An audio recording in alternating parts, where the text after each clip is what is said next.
Hello. आवाज आ रही है?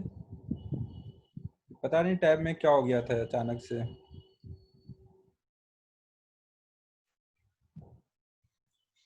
तो अब 32 वाला करना है। 32 का सी आ रहा है।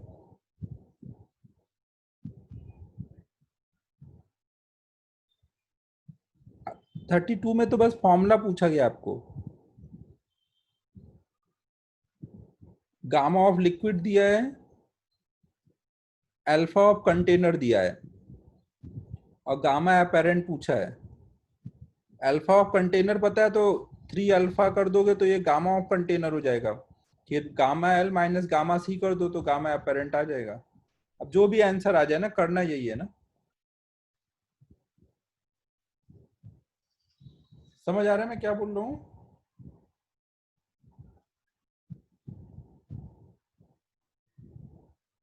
33 का बी आ रहा है।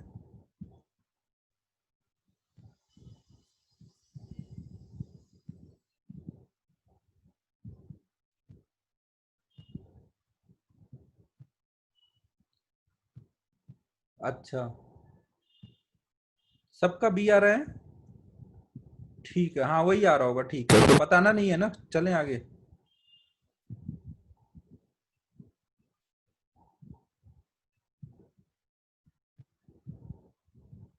34 में क्या है?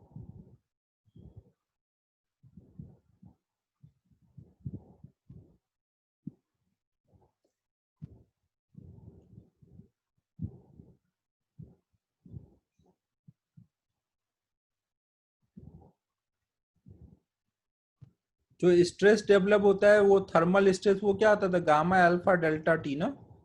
तो गामा को लिखोगे फोर्स अपॉन एरिया। तो फोर्स कितना बोलेंगे ना। तो इसमें लेंथ का टर्म नहीं आ रहा, तो फोर्स जो है वो लेंथ पे डिपेंड नहीं करता ना। तो 34 का ये सही है।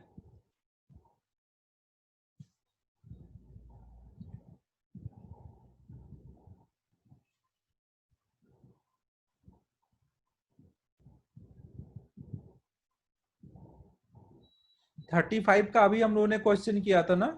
लिक्विड में डालने के बाद गामा डब्ल्यू अपेरेंट अभी निकाला था ना। तो अब वो ऐसे आराम से आप कर सकते हो ना। आंसर सबका क्या आ रहा है उसका? ए आ रहा है।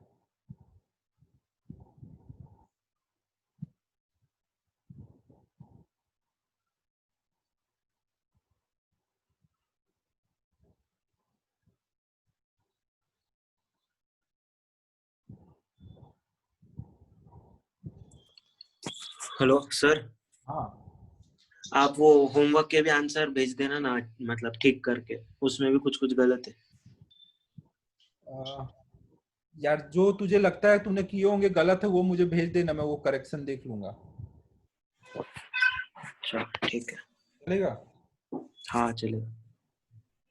ठीक है, फिर हम लोग अब नेक्स्ट चैप्टर शुरू करते हैं ना, हीट ट्रांसफर।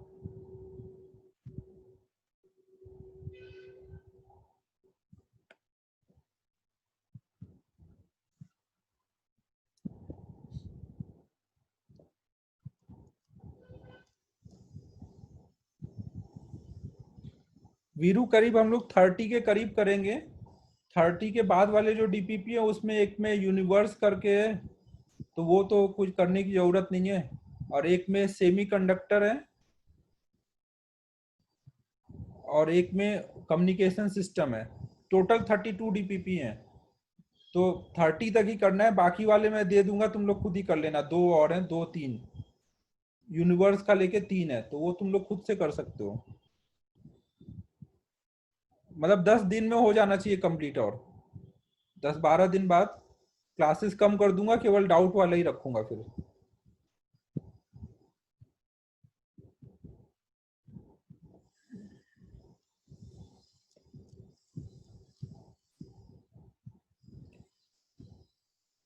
तो हम लोग अब देखो नेक्स्ट देख रहे हैं हीट ट्रांसफर। हमने देखा था हीट ट्रांसफर के तीन तरीके होते थे। एक कंडक्शन, एक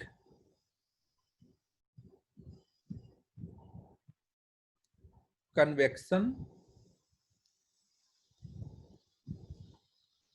और एक होता था रेडिएशन। कंडक्शन और कन्वेक्शन ये जो होता है, इसके लिए मीडियम रिक्वायर्ड होता था ना, और इसमें मीडियम रिक्वायर्ड नहीं होता था। कंडक्शन में हमने क्या देखा था कि अगर हम कोई भी रॉड ले लेते हैं और उसको दोनों एंड पर कुछ टेम्परेचर मेंटेन करते हैं ना, T1 T2 पे मेंटेन है ना, मेंटेन है मतलब यहां से लगातार T1 टेम्परेचर, अगर T1 टेम्परेचर को मेंटेन रखा जाएगा ना, वो चेंज नहीं होने देंगे। उसको ऐसे बना देता हूँ। मान लो ये दो रिजर्वायर हैं, एक T1 टेम्परेचर पर है और एक T2 टेम्परेचर पे। तो स्टेडी स्टेट में यहाँ से जो हीट करंट फ्लो होगी, हीट करंट मतलब dQ/dt, यहाँ पे Q क्या है, हीट। तो ये हीट करंट किस पे डिपेंड करती थी स्टेडी स्टेट में, T1 माइनस T2 अपॉन में x पर, जहाँ x क्या होता था 1/k इंटू L/A ना, जहाँ पे k को क्या बोलते थे, थर्मल कंडक्टिविटी।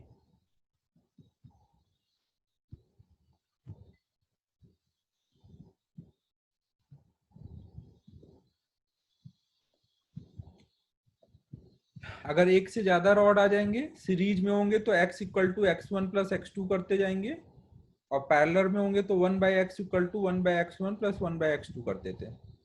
कन्वेक्शन कुछ हमारा सिलेबस में नहीं था तो वो छोड़ देते हैं। तीसरा हमने रेडिएशन देखा था। रेडिएशन में हमने कुछ कुछ लॉ देखे थे, जैसे एक लॉ था Prevost theory of heat exchange.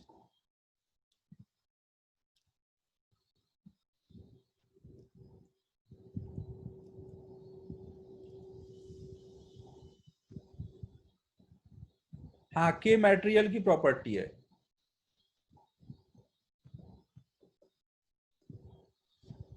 के मटेरियल पे डिपेंड करेगा।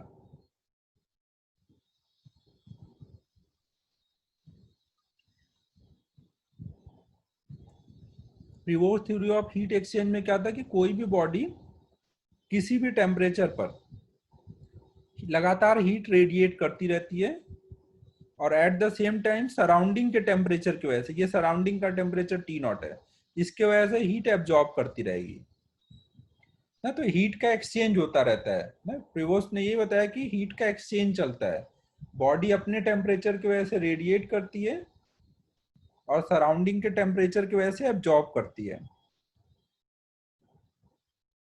फिर इसके बाद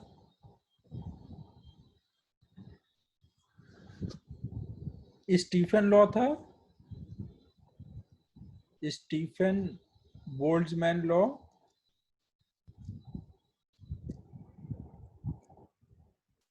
उन्होंने बोला कि कोई भी हम बॉडी ले लें ना, जो ने स्पेरिकल कैसी भी बॉडी ले लें, तो उससे जो पर सेकेंड हीट रेडिएट होगा dQ/dt, मतलब वहां से पावर, वो प्रोपोर्शनल टू होगा टेम्परेचर के फोर्थ पावर के, उसके सरफेस एरिया के, उसकी एमिसिविटी के।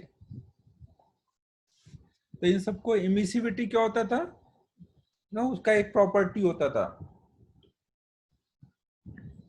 एमिसिविटी होता था ई ऑफ जो भी बॉडी है अपॉन में ई ऑफ ब्लैक बॉडी। तो इन सबको मिला के पावर बोलते थे एप्सिलॉन A T के पावर 4, जहां प्रोपोर्शनलिटी कांस्टेंट सिग्मा आ जाता था।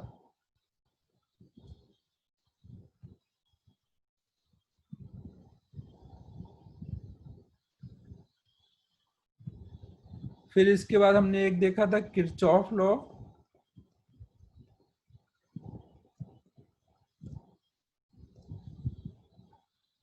किरचॉफ ने क्या बताया कि कोई भी अगर हम बॉडी ले लें सेम टेम्परेचर पे है, इसका ई पता है E1 E2 A1 A2, और कोई ब्लैक बॉडी है सेम टेम्परेचर पे, उसका पता है ई और ए, तो सबके लिए E/A का रेशियो सेम होगा।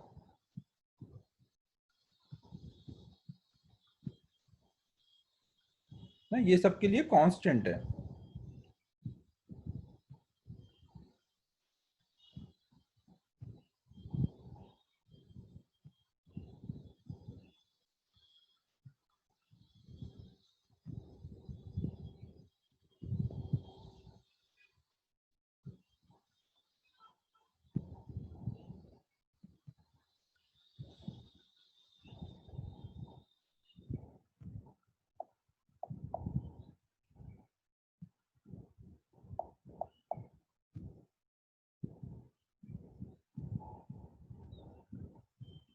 हेलो, अरे ये हटा रहा था, ये पता नहीं कौन सा बच्चा आ गया था ना,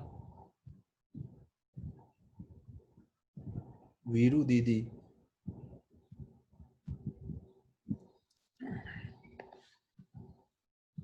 ना तो फिर ये हमने किरचॉफ लॉ देखा था। किरचॉफ लॉ क्या था कि ई और ए प्रोपोर्शनल होते हैं और प्रोपोर्शनलिटी कांस्टेंट सबके लिए सेम है। Good absorber will be good radiator.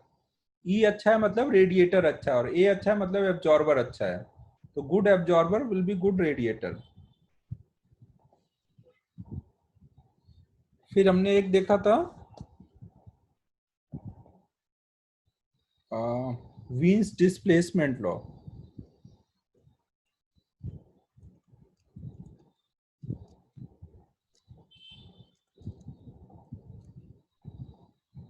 Wien's displacement law क्या था कि अगर हम लोग स्पेक्ट्रल इमिसिव पावर को टेम्परेचर के साथ दिखाएं तो अलग अलग टेम्परेचर पे ये अलग अलग होता था ना। जीरो टेम्परेचर पे तो ये जीरो ही होगा, एक मिनट, ऐसा कुछ आता था ग्राफ। जब हम टेम्परेचर बढ़ाएंगे तो ये ग्राफ का जो पीक होता है जिसपे मैक्सिमम रेडिएशन आता है वो पीछे को शिफ्ट होता है ना। अगर ये T1 टेम्परेचर पे टेम्परेचर बढ़ा दिया तो पीक पीछे चला जाएगा ना। मतलब जो लैम्डा एम होगा इनवर्सली प्रोपोर्शनल टू टी, मतलब लैम्डा एम इंटू टी, ये इक्वल टू कांस्टेंट। फिर इसके बाद एक हमने लास्ट लॉ देखा था, न्यूटन्स लॉ ऑफ कूलिंग।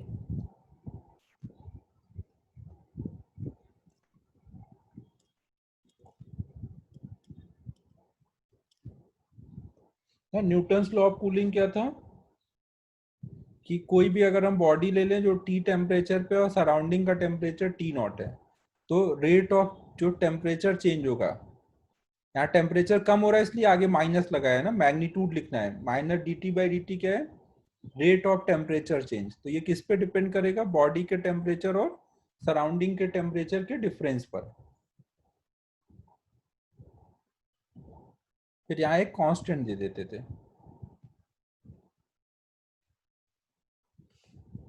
ना, और सॉल्विंग के लिए जरूरत पड़ने पर हम इसको एवरेज यूज कर लेते थे ना, रेट ऑफ कूलिंग को एवरेज वैल्यू लिख देते थे और टी की वैल्यू मीन वैल्यू ले लेते थे। अगर T1 से T2 चेंज हुआ है तो T1 plus T2 by two. ठीक है, समझ आ रहा है मैं क्या बोल रहा हूँ।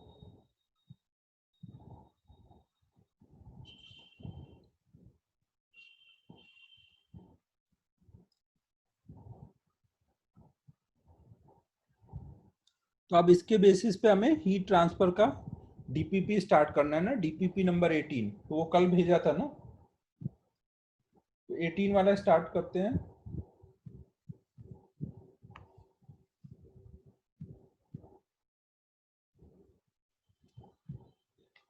चलो पहला प्रॉब्लम देखो।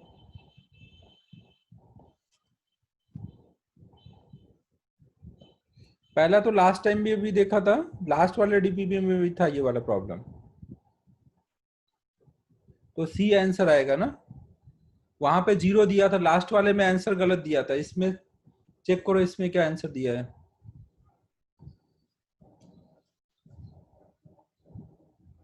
अच्छा इसमें सही है, चलो। हाँ,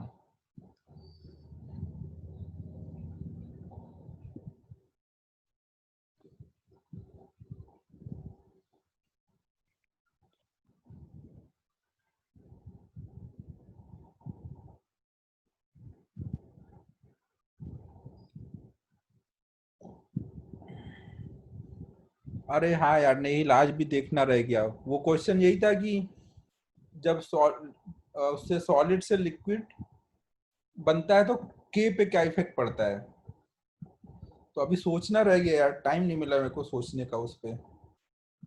के सेम रहता है, ये हमने देखा हर जगह, वही के सेम दिया था। यू चेंज हो रहा है, यू चेंज हो रहा है तो इंटरनल एनर्जी चेंज हो रही है। नेक्स्ट क्लास में पक्का बताता हूँ ना, अभी सोच नहीं पाया, भूल गया।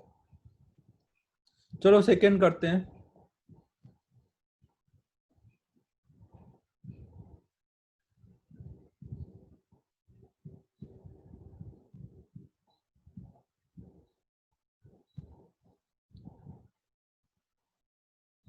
हाँ सी आएगा ना। सॉलिड जो है वो कन्वेक्शन के थ्रू नहीं हीट ट्रांसफर कर सकता ना, वो लिक्विड ही कर सकता है। लिक्विड या गैस ना, फ्लूइड कर सकते हैं कन्वेक्शन के थ्रू।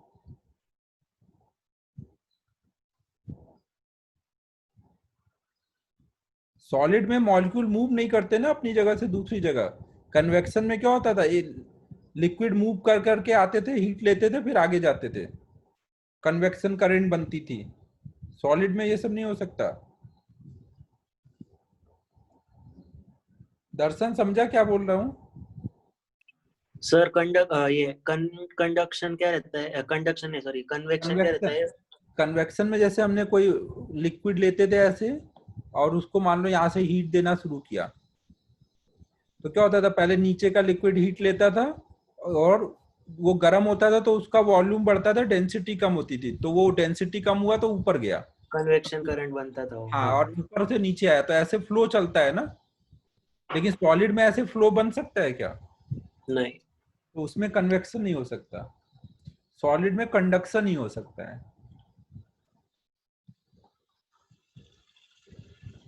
थर्ड देखो फिर।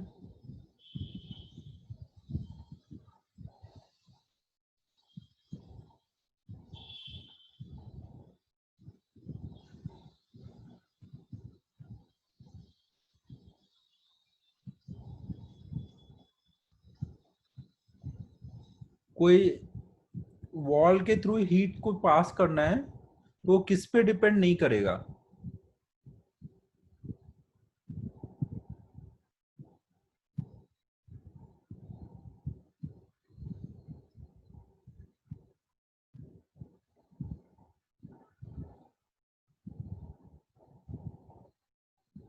हाँ, उसके एवरेज टेम्परेचर पे डिपेंड नहीं करेगा ना। कोई भी, जैसे ये वॉल है, तो इसके थ्रू हीट अगर पास हो रहा है, ये मान लो अंदर वाला साइड है T1 और बाहर का टेम्परेचर है T2, तो हीट क्यों फ्लो होगा वॉल के थ्रू? टेम्परेचर डिफरेंस अपॉन में रेसिस्टेंस। रेसिस्टेंस की वैल्यू कितनी बोलेंगे? एल। एल कितना होगा, ये जो थिकनेस होगा यही एल होगा ना, तो एल बाय के इंटू ए। ए क्या होगा, जो ये वॉल का एरिया होगा, ये कुछ वॉल का एरिया होगा, तो अपॉन में ए। तो इस टाइम पे क्या टेम्परेचर है उस पर डिपेंड करेगा, उस टाइम पे कितनी हीट फ्लो होगी ना। एवरेज क्या टेम्परेचर है उससे मतलब नहीं है ना। अभी कितना फ्लो हो रहा है वो अभी के टेम्परेचर पे डिपेंड करेगा, एवरेज पे नहीं।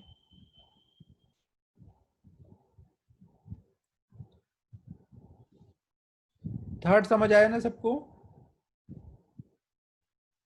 फोर्थ देखो फिर।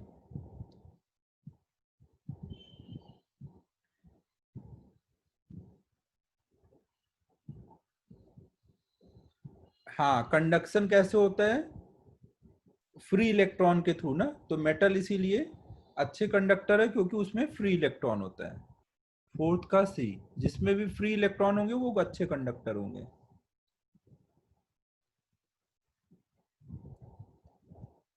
फिफ्थ करो अब।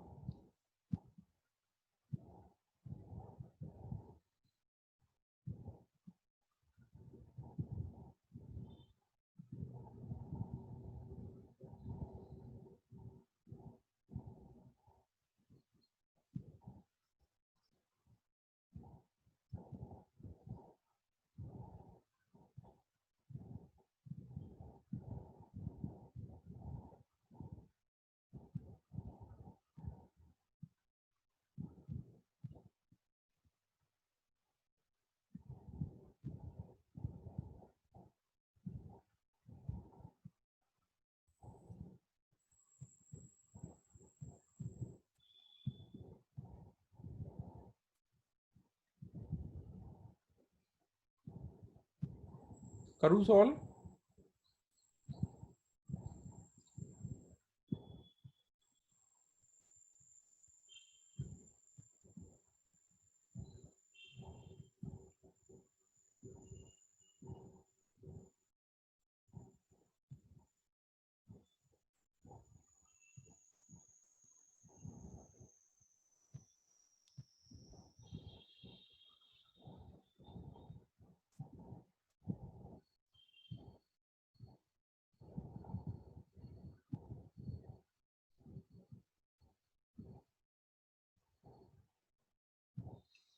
चलो सॉल्व करता हूँ। यहाँ पे देखो दो बोला गया, दो सिलेंडर है पी और क्यू, और उनको ऐसे दो टेम्परेचर के बीच में रखा गया है। ये पी वाला है, ये क्यू वाला ना। इसका एक एंड 100 डिग्री पे रखा गया है और दूसरा एंड 0 डिग्री पे रखा गया है। दोनों का लेंथ सेम है, क्रॉस सेक्शन एरिया सेम है, बट के अलग अलग है। एक का के मान लो 2K और एक का 3K है ना, 2:3 रेशियो में है। तो हमें जंक्शन का टेम्परेचर चाहिए, यहाँ का टेम्परेचर चाहिए। तो आप क्या करोगे, सीरीज में तो करंट सेम कर दोगे ना, जो करंट पी में जाएगा वही क्यू में जाएगा। पी में करंट क्या लिखोगे, 100 माइनस टी अपॉन में इसका एक्स, और क्यू में क्यू करंट क्या लिखोगे, टी माइनस 0 अपॉन में इसका एक्स ना। यहाँ डिफरेंस लिखना रहता है टेम्परेचर का, इसलिए केल्विन में लिखने की जरूरत नहीं है। इसका एक्स कितना बोलोगे, एल बाई के ए, ये बराबर हो जाएगा क्यू में करंट। क्यू में कितना बोलोगे, टी माइनस 0 अपॉन में एल बाई के ए। एल के ए कट गया, टी सॉल्व कर लो इससे ना। समझ आ रहा है सबको जंक्शन का टेम्परेचर कैसे निकालोगे? दोनों में करंट की वैल्यू लिख दो, इक्वेट कर दो। सीरीज में तो करंट सेम जाएगी ना। हो जाएगा आगे का?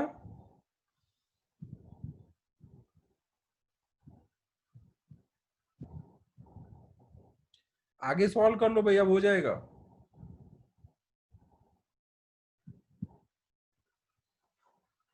सिक्स्थ करो अब।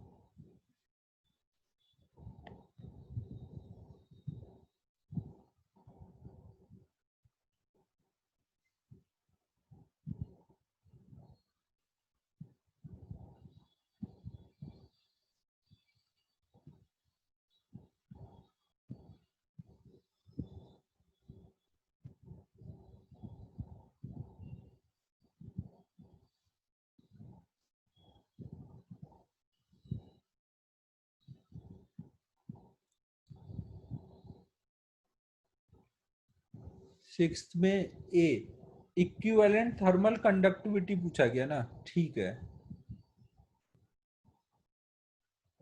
देखो यहाँ पे बोला गया है कि कोई स्लैब बनाया गया ना, पैरेलल है यहाँ पर।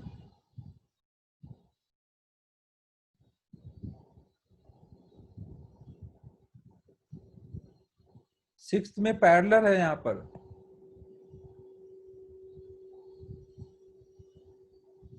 अगर हमने ऐसे स्लैब बनाया कुछ,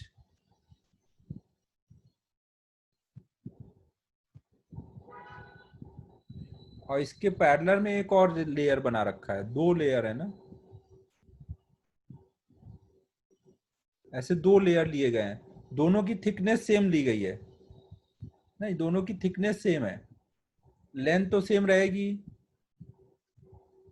तो हमें अब इसका इक्विवेलेंट थर्मल कंडक्टिविटी चाहिए ना। इक्विवेलेंट मतलब अगर हम इस पूरे को ज्योमेट्री सेम रखें और अंदर का कोई मटेरियल, अंदर कितने मटेरियल का के भर दें कि दोनों से सेम थर्मल रेसिस्टेंस आए।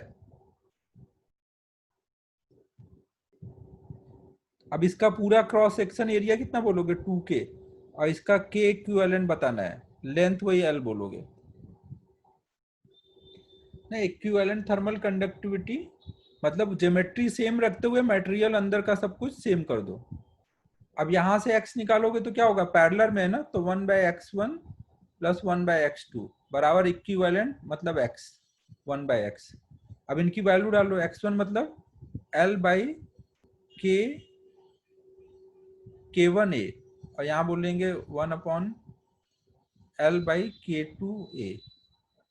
और यहाँ पे बोलेंगे 1/L, 1/, क्या लिख दिया, 3-4 बार 1/, लिखता जा रहा हूँ, मचा रखा है मैंने ये आज।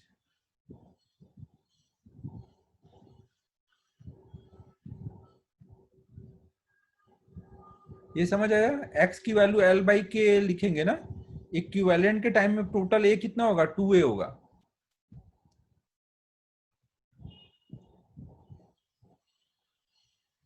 ठीक है ना, इधर से इधर करंट फ्लो हो रही होगी, तो यहाँ पे L कॉमन होके कट जाएगा, A कॉमन होके कट जाएगा, ये आ जाएगा K1 plus K2 equal to 2K, तो K इक्वल टू आ जाएगा, ये क्या हुआ,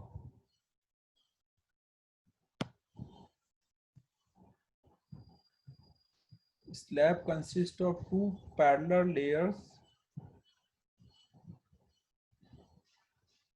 of different material and thickness having thermal conductivity K1 K2।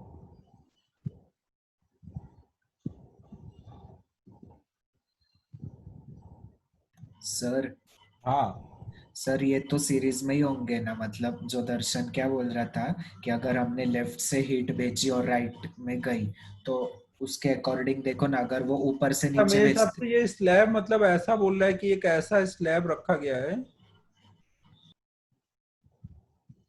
ऐसे स्लैब रखे गए ना, और ऐसे करंट जा रही है ना, ऐसा सिचुएशन है। हाँ ठीक है समझा। स्लैब मतलब ऐसे वर्टिकल में रखा हुआ है। सिक्स्थ में ये अंदर को ए गया है ना, ये एक स्लैब है,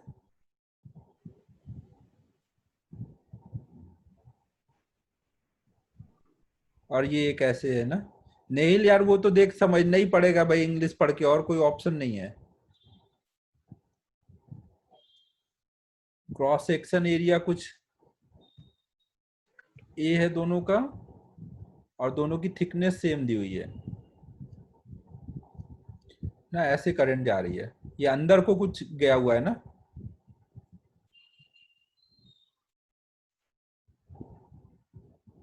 तो अब यहाँ पे क्या हो जाएगा, x equal to x1 plus x2।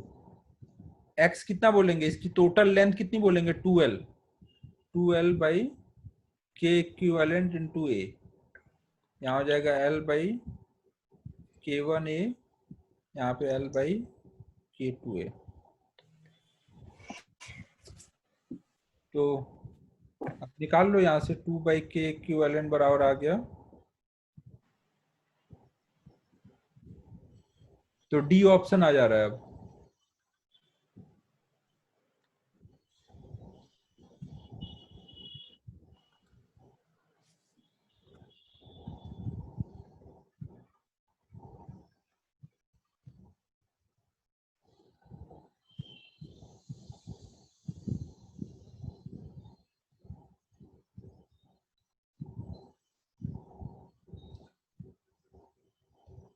Seventh वाला आप कर सकते हो खुद से, सेवेंथ में वही इंटरफेस करंट सेम करना है ना। सेवेंथ में सीरीज में दो लेयर हैं, ए और बी, सेवेंथ में दो लेयर हैं सीरीज में, और करंट सेम करके टेम्परेचर डिफरेंस निकालना है, सेवेंथ खुद से करना है। एट्थ करो अब।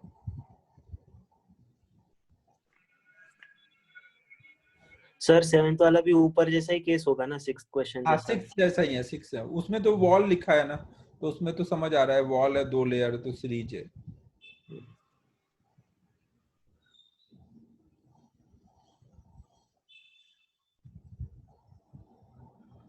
एट्थ भी क्या करना है, उसमें सबकी यूनिट पूछी गई है।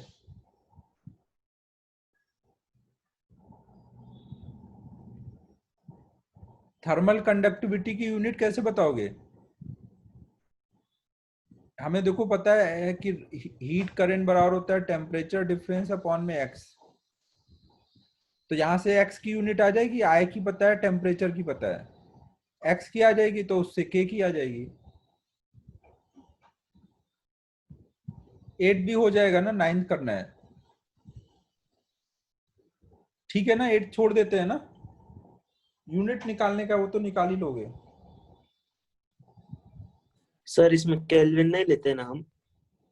हमेशा एसआई यूनिट में केल्विन ही लेते हैं। इसमें क्या लिखा है, सेकंड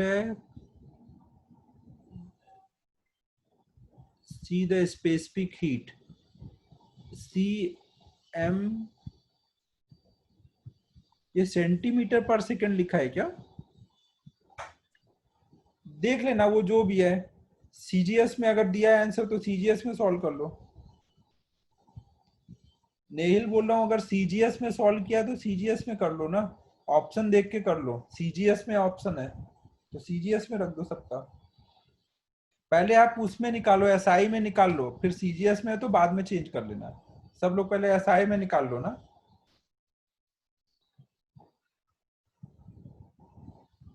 यूनिट निकल जाना चाहिए, यूनिट में नहीं दिक्कत आनी चाहिए भाई।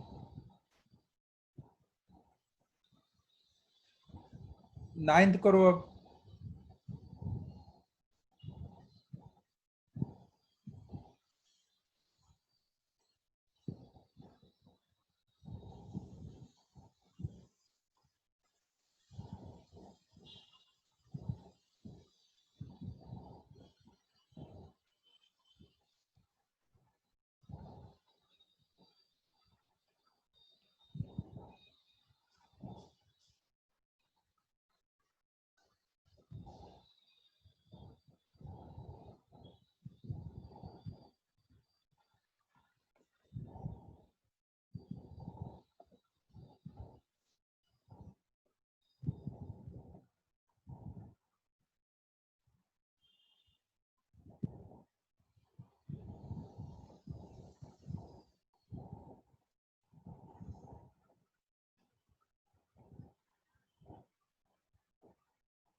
टेम्परेचर ग्रेडियंट मतलब dt बाई dx।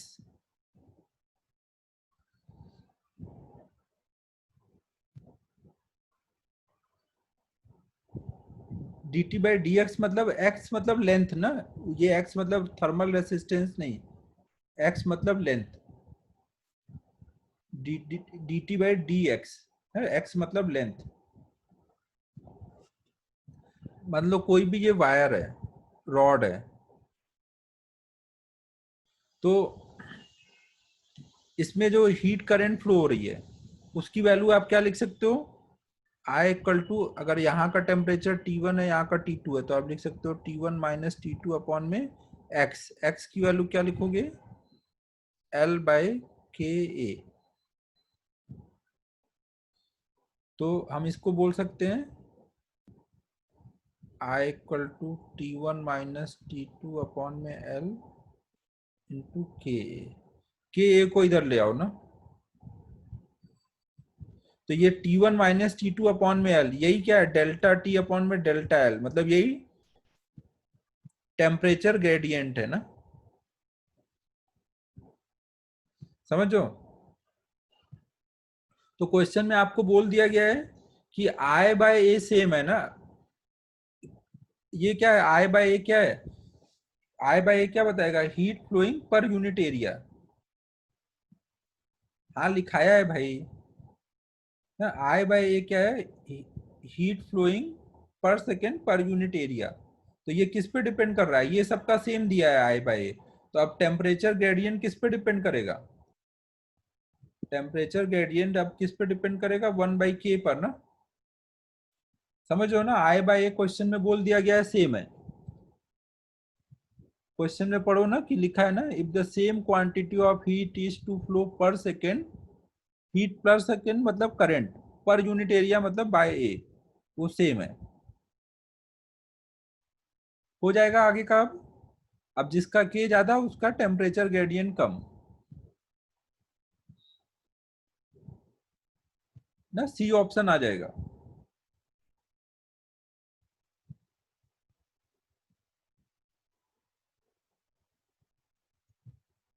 समझ आया क्या बोल रहा हूँ।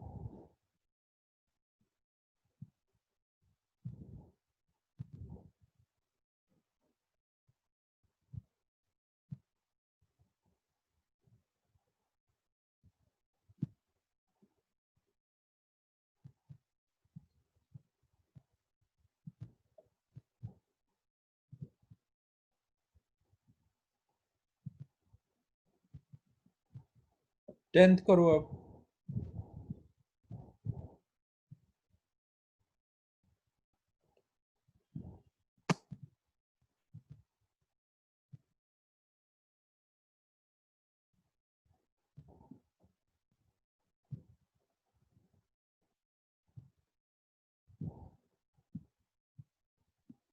एग्जाम देखो मोस्ट प्रोबेबली कैंसिल नहीं होगा। अभी देख लो कोरोना का जो केस है वो भी अब बढ़ नहीं रहा है ज्यादा, लगभग कांस्टेंट ही आ रहा है। अब कुछ दिन में हो सकता है कम होने लगे। अगर कांस्टेंटली बढ़ता जाता तो एक बार कैंसिल हो भी सकता था ना। अगर बढ़ना बंद हो गया पर डे का केस तो फिर तो नहीं होगा कैंसिल। सीईटी का भी शायद अभी आ गया ना कि कैंसिल नहीं है, होगा अपने डेट पर।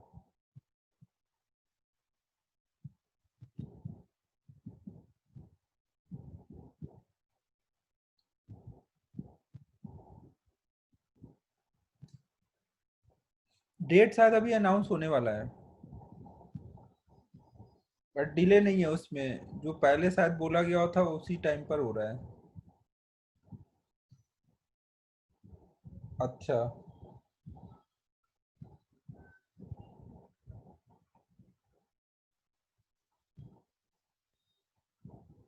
वीजीएम सर को समझा देना कि एग्जाम होने वाला है, वो मान के बैठे एग्जाम नहीं होगा।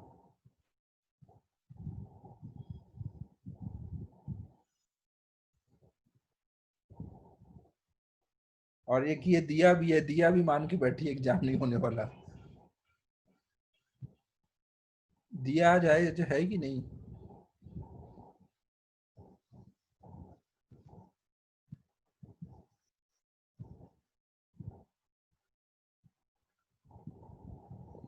बोला नहीं, लेकिन तेरी बातों से यही लग रहा था तू मान के बैठी कि एग्जाम नहीं हो रहा।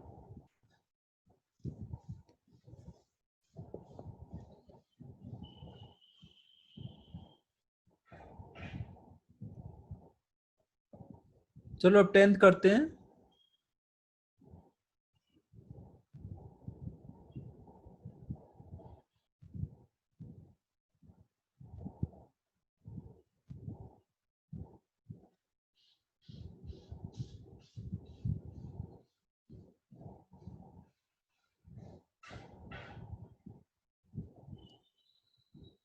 देखो इसमें बोला गया है कि आइसोसेलेस राइट एंगल ट्रायंगल है ए बी सी, और एंगल बी राइट एंगल है।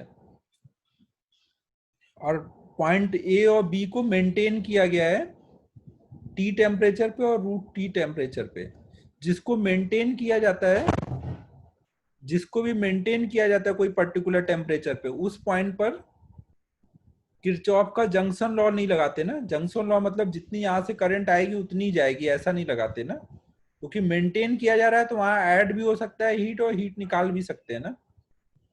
ये ध्यान रखना ना, जिसको जिसको मेंटेन करेंगे वहां पे जंक्शन लॉ नहीं लगता।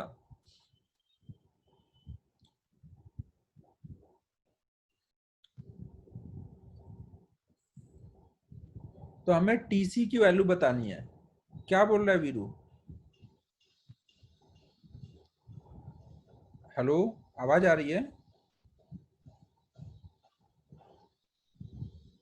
अच्छा हाँ, ये सी है, सी है।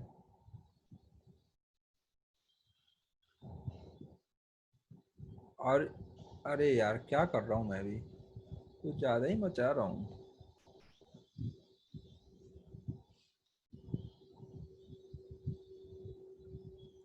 अब सही है ना वीरू?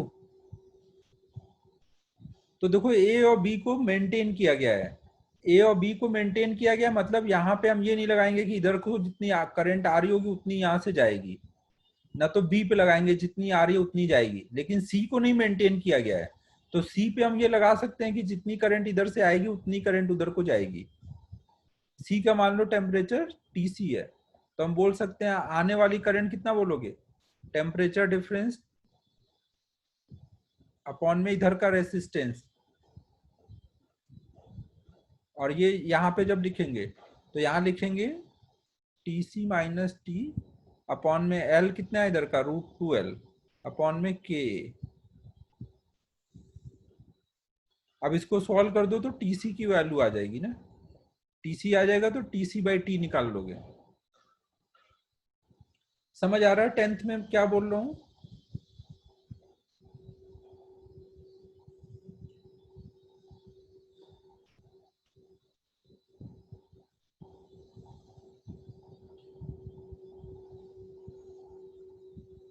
चले नेक्स्ट प्रॉब्लम में।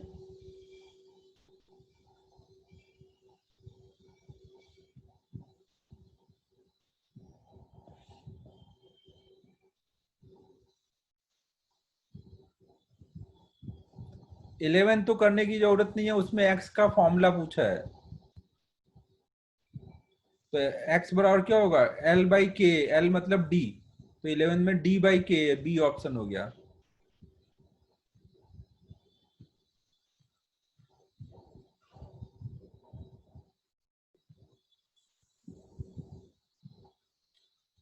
ट्वेल्थ बताओ।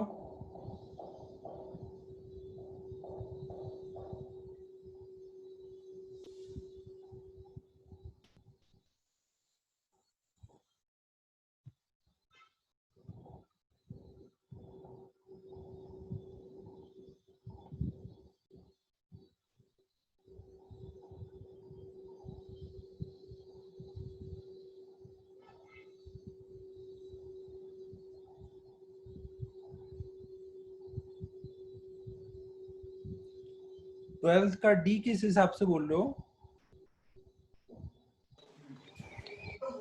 कंडक्टिविटी हाई चाहिए ना सर, अगर स्पेसिफिक हीट ज्यादा हो गई तो जल्दी जल्दी गर्म होने लगेगा, उसकी कंडक्टिविटी हाई चाहिए हमें, वो गर्म नहीं होना चाहिए इतना जल्दी। कंडक्टिविटी हाई से क्या फायदा होगा? खाना पकेगा ना फिर। खाना पकेगा, मतलब उसके थ्रू हीट कंडक्ट होके अंदर जल्दी जाना चाहिए, तो हाई कंडक्टिविटी, हाँ सही बात है। और लो स्पेसिफिक हीट, हाँ सही है।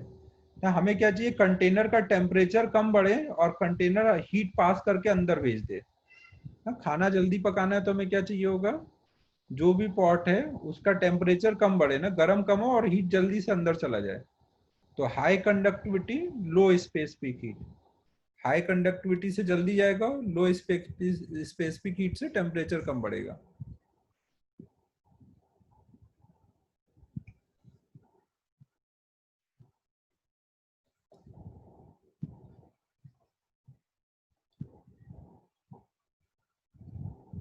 थर्टीन करो अब।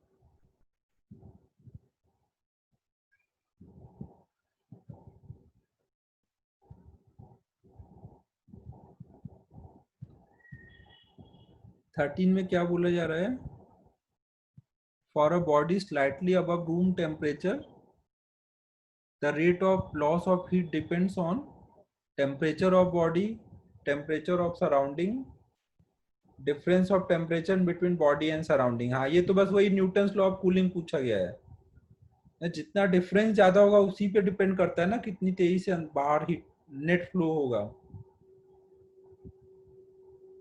13 तो सबको क्लियर होगा ना, न्यूटन्स लॉ ऑफ कूलिंग ही एक तरह से पूछा गया है। केवल बॉडी पर डिपेंड नहीं करता ना, बॉडी और सराउंडिंग के टेम्परेचर डिफरेंस पे डिपेंड करेगा किस रेट से हीट बाहर जाएगी।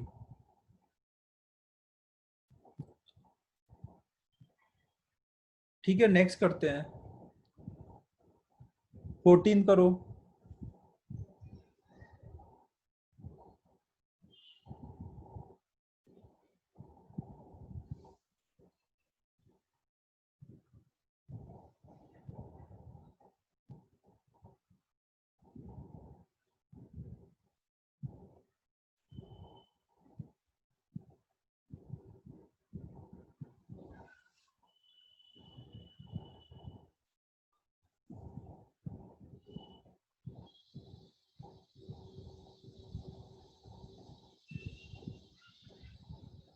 थर्टीन में जो पूछा गया था 14 में उसी का एप्लीकेशन कराया है। 13 और 14 सेम है ना। 14 में बोल दिया गया कि जब बॉडी का टेम्परेचर 80 है, सराउंडिंग का 20 है, तब रेट ऑफ जो हीट लॉस है वो 60 कैलोरी पर सेकेंड है। वो किसके प्रोपोर्शनल होगा,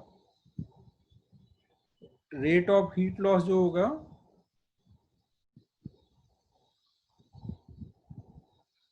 वो किसके प्रोपोर्शनल होगा? Temperature difference between body and surrounding. फिर बाद में बॉडी का टेम्परेचर 40 हो गया,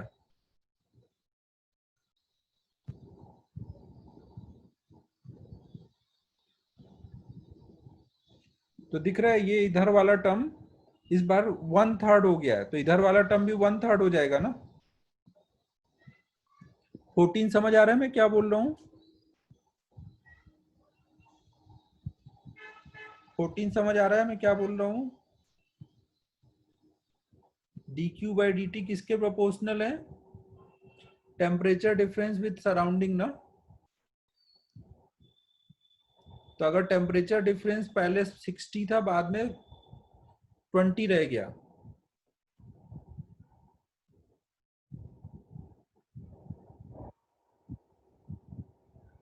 तो जो नया रेट ऑफ हीट लॉस होगा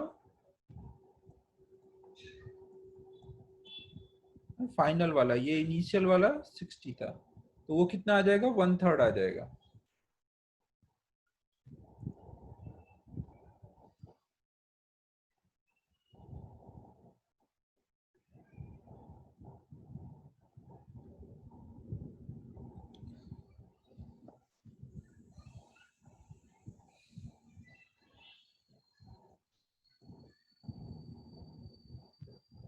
फिफ्टीन करो।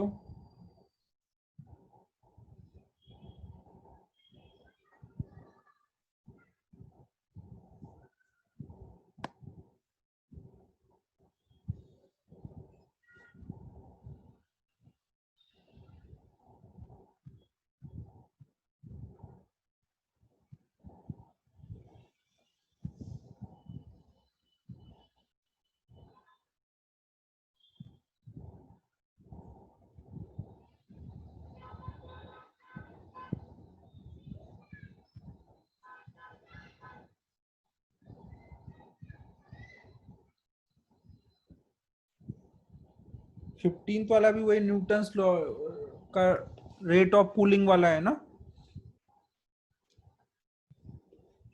इसमें यही लगा देंगे कि जो रेट ऑफ कूलिंग होता है ना, यहाँ इसका मैग्नीट्यूड लिखना है ना, वो प्रोपोर्शनल हुआ k into T minus T not के।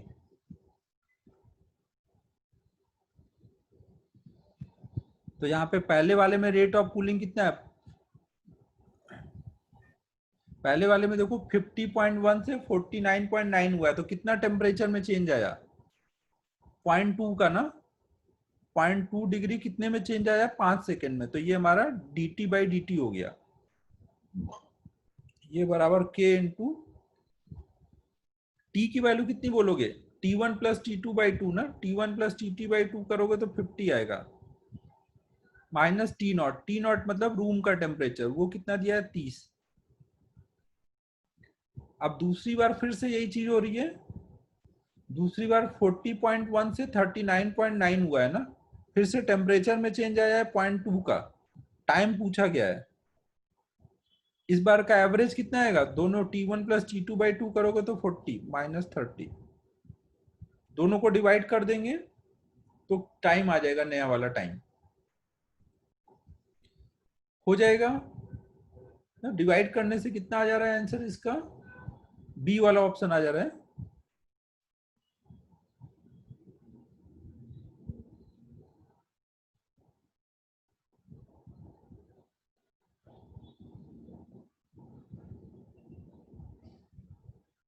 कुछ समझ आ रहा है मैं क्या बोल रहा हूँ? 15 और समझाने की जरूरत है?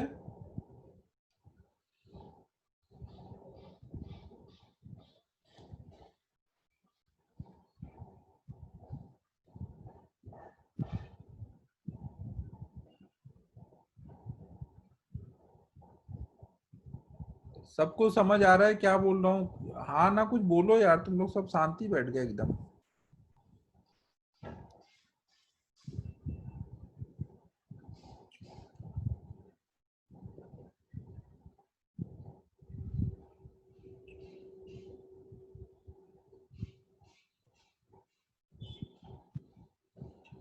ठीक है, तो अब 15 के बाद अब बाकी जो बचे हुए हैं इनको अब ट्राई कर लो। हीट ट्रांसफर इजी पड़ता है ना, तो ये हो जाएगा आराम से। तो ये ट्राई कर डालो, नेक्स्ट क्लास में डाउट कर लेंगे, फिर इलेक्ट्रो शुरू करूंगा अब नेक्स्ट क्लास में।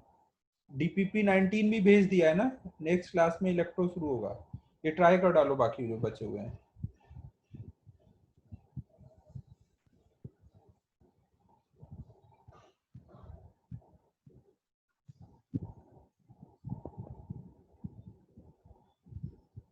ठीक है, फिर क्लोज कर रहा हूँ।